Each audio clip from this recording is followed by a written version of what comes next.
gera núna 10 ár. Ferli eru 6,5 mánuð, skinka í heilum læri. Eina skinkan á Íslandi sem ég veit sem turkuð á beini. Svo þetta eitthvað sem ég mjög stoltur af. Þetta gátaostur, plus 26% feitur, framleiddur í Búðardal árið 2000. Þannig að hann er að vera 11 ára.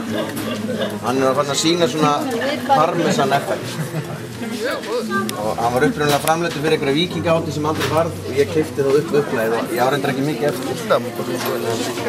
Og síðan höfum við 4 gerðir af salami sem að þessi hérna er klassíska norðan og heitir eftir manni sem heitir Hans Pedersen og vann hjá KEA.